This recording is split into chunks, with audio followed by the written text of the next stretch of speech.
Hello everyone, कैसे हो बेटा सब। आई होप सब बहुत अच्छे होंगे। आज बेटा हम इलेक्ट्रिक पावर करेंगे।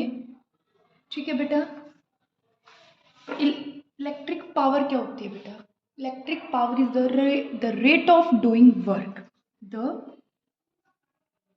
Rate of doing work is called electric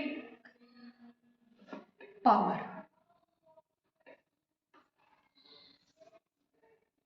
तो देखो बेटा, the rate of doing work is called electric power. It means power क्या है बेटा? Work upon time. Work upon time. यहां से पावर P, वर्क को हम W से रिप्रेजेंट करेंगे, टाइम को T से रिप्रेजेंट करेंगे।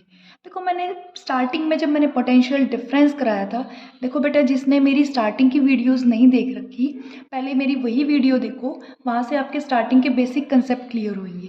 देन आप यहाँ पे आप कंप्लीट वीडियोस देख लेना। स्टार्टिंग में मैंने हर एक टॉपिक की वीडियो बना के डाल रखी है। मेरे चैनल पे जाओ और मेरे चैनल पे जाके मेरी वीडियोस सर्च करो।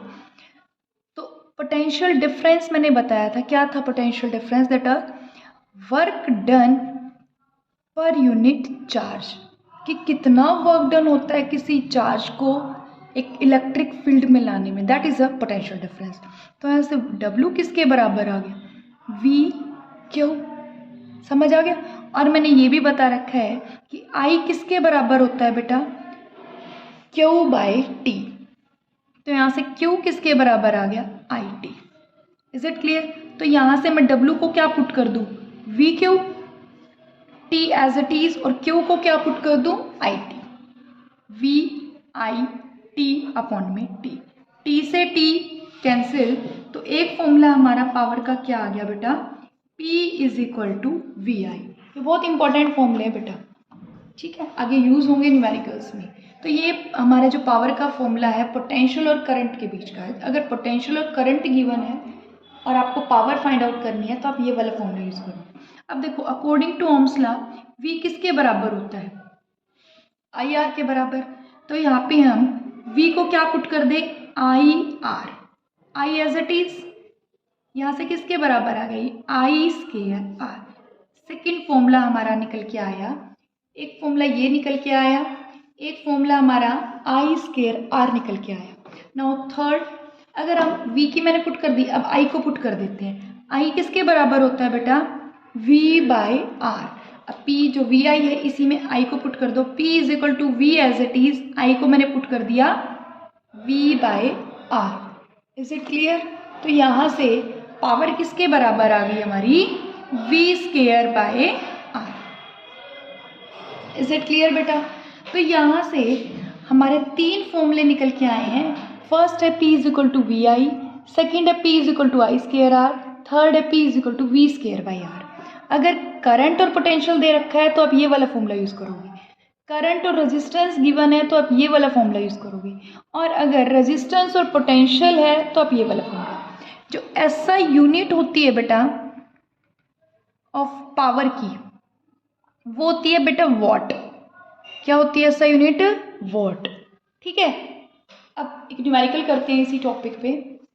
क्या न्यूमेरिकल है? देखो, an electric bulb is rated 220 volt. एक इलेक्ट्रिक बल्ब है जो कितनी, जिसकी रेटेड क्या है? 220 वोल्ट। तो V कितनी दे रखी है? 220 वोल्ट। एंड 100 वोल्ट अगर W दे दिया तो ये क्या दे दी बेटा? पावर। पावर कितनी दे दी? 100 वोल्ट। एक इलेक्ट्रिक बल्ब है जिसको हम इतनी पोटेंशियल पावर वोल्टेज सप्लाई कर रहे हैं, वो हमें इतनी पावर कंज्यूम कर रही है। And what is operated? जब अगर व्हेन इट इज ऑपरेटेड, जब हम इसको ऑपरेट करें, जब हम इसको 110 वोल्ट वोल्टेज सप्लाई करें, देन कितनी पावर कंज्यूम करेगा ये बल्ब, वो निकालना है। देखो, आप सबको पता है कभी भी रेजिस्टेंस जो है वो V और I पे डिपेंड नहीं करता ना। तो आपको P, V और R के बीच मैंने तीन फॉर्मूले बताए हैं। उन तीनों में से एक फॉर्मूला ये था, P is equal to V²/R। यहाँ से मैं R निकाल लूँ, निकाल लो बेटा, क्योंकि आर ही एक ऐसी प्रॉपर्टी है, ऐसी वैल्यू है जो कभी भी वैरी नहीं करती वी और आई। तो ऐसे केस में आर निकाल लेना। आर किसके बराबर हो जाएगा, V square by T. V कितना आ जाएगा 220 इंटू 220, पी कितना है 100, 10 से 10, 10 से 10, दैट इज 22 का स्केयर होता है 484। ये हमारा रेजिस्टेंस है तो इसकी यूनिट ओम होती है। अब देखो रेजिस्टेंस पता लग गया हमें, रेजिस्टेंस तो वेरी ही नहीं करेगा, बल्ब का रेजिस्टेंस पता लग गया, यही रेजिस्टेंस रहना है, मतलब आर पता लग गया इसका भी, क्योंकि सेम वो बल्ब है। अब वोल्टेज ही तो कम करी है, अब पावर निकाल दो। पी किसके बराबर होती है, वी स्केयर बाय आर। अब की बार वोल्टेज कितनी है 110 इंटू 110, और आर कितना है 484। सॉल्व करो, 11 1 जा 11, ये 0 एज इट इज, 11 4 जा 44, 11 4 जा 44, फिर से 11 1 जा 11 0, 11 4 जा 44, 2 2 जा 4, 2 5 जा 2 5 जा 5 5 जा कितना आ गया 25 वॉट। तो पावर कितनी लगेगी बेटा 25 वॉट पावर कंज्यूम हो जाएगी। इज इट क्लियर बेटा। अब हम नेक्स्ट टॉपिक करते हैं इलेक्ट्रिकल एनर्जी। इलेक्ट्रिकल एनर्जी क्या होती है बेटा, कि कितना वर्क डन हो रहा है, कि एक करंट हमने सप्लाई कर दिया किसी सर्किट में और उस करंट की वजह से कितना वर्क डन हो रहा है, जो हमने करंट सप्लाई किया है उसकी वजह से, दैट इज इलेक्ट्रिक एनर्जी। तो अगर मैं डेफिनेशन की बात करूँ तो सिंपल आप लिख सकते हो, the total work done by a current in an electric circuit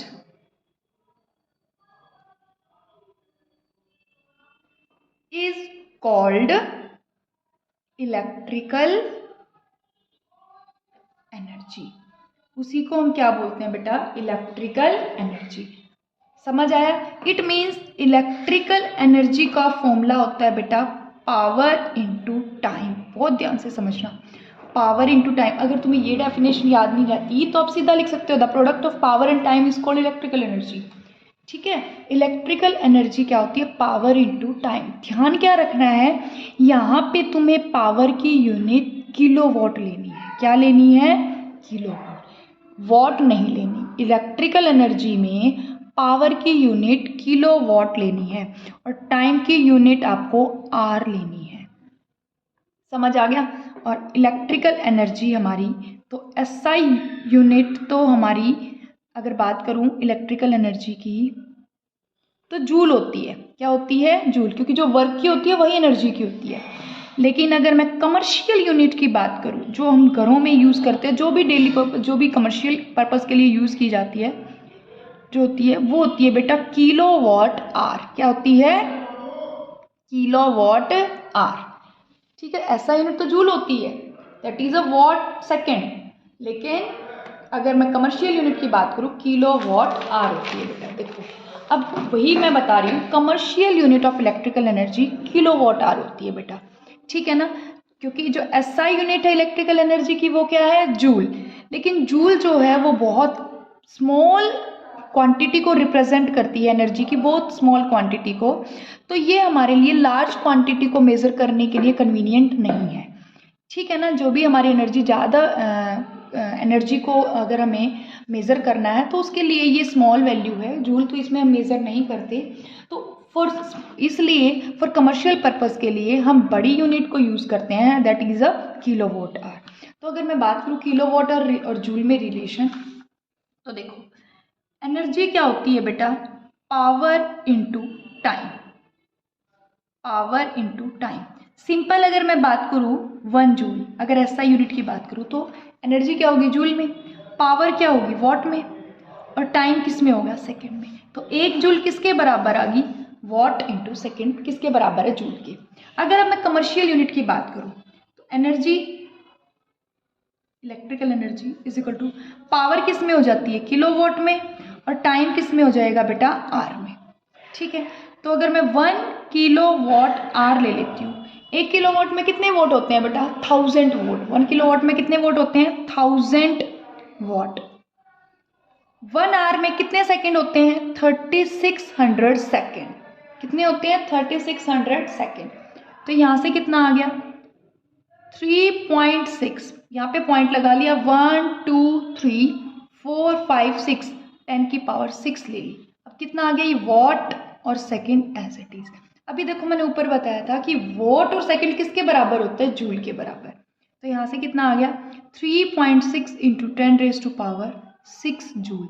it means 1 kilowatt hour जो है हमारी इलेक्ट्रिकल एनर्जी वो इतने जूल के बराबर होती है बेटा। तो बहुत छोटी यूनिट होती है, स्मॉल यूनिट होती है जूल, इसलिए हम कमर्शियल पर्पस के लिए जूल को यूज़ नहीं करते।